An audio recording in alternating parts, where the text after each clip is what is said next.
बिस्मिल्लाहिर्रहमानिर्रहीम अस्सलाम वालेकुम। अब नेफ्रोटिक सिंड्रोम के हमारे टॉपिक का आखिरी डिज़ीज़ देख लेते हैं जो नेफ्रोटिक सिंड्रोम करवा सकती है। तो ये डिज़ीज़ है रीनल अमाइलोइडोसिस। अमाइलॉइड्स होते हैं मिसफोल्डेड प्रोटीन्स।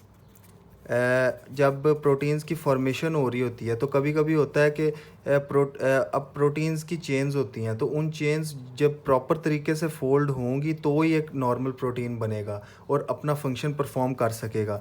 तो अगर वो सही तरह से चेन फोल्ड्स ना हो तो मिसफोल्डेड प्रोटीन्स बन जाते हैं, जिनको अमाइलॉइड्स भी कहते हैं, अमाइलॉइड्स या बीटा अमाइलॉइड्स। तो ये अमाइलॉइड्स जो हैं, कोई म्यूटेशन हो सकती है जिसकी वजह से ये अमाइलॉइड्स बन जाएं। तो जब ये अमाइलॉइड्स बनते हैं मिसफोल्डेड प्रोटीन्स, तो ये फिर आगे जाके डिपॉजिट होना शुरू हो जाते हैं बॉडी के मुख्तलिफ टिश्यूज़ के अंदर। तो जब ये रीनल किडनी में डिपॉजिट होंगे तो ये रीनल अमाइलोइडोसिस कॉज कर देंगे। ये अमाइलॉइड जाके डिपॉजिट होना शुरू हो जाते हैं मेसेंजियम में और ग्लोमेरुलर बेसमेंट मेम्ब्रेन में।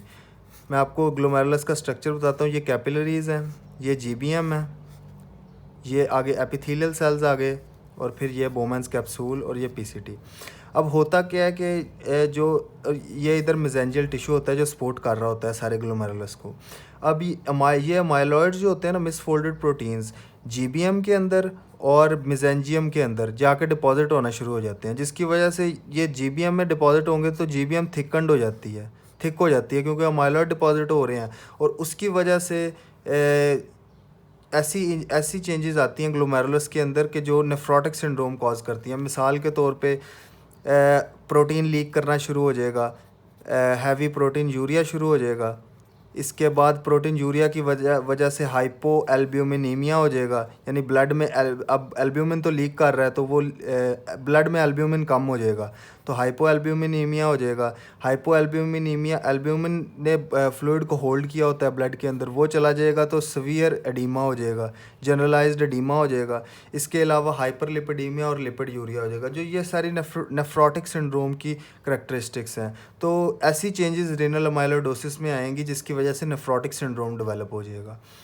अब डायग्नोसिस देख लेते हैं। इसमें इसकी डायग्नोसिस कैसे होगी कि हमने बायोप्सी करनी है और टिश्यू एक्सट्रैक्ट टिश्यू बाहर निकालना है, ग्लोमेरुलर टिश्यू, और उसको कॉन्गो रेड स्टेन से स्टेन करना है।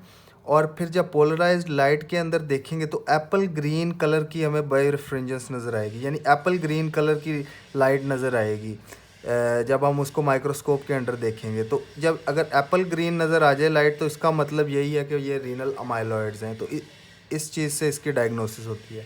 तो ये छोटा सा टॉपिक है, इसे देख लें, इससे ज़्यादा क्वेश्चन तो नहीं आते, वैसे ही कोई एमसीक्यू वगैरह इधर से बन सकता है। तो अब अगली वीडियो से हम शुरू करेंगे नेफ्रेटिक सिंड्रोम, और फिर आगे के कौन कौन सी डिजीज़ में नेफ्रेटिक सिंड्रोम कॉज हो सकते हैं।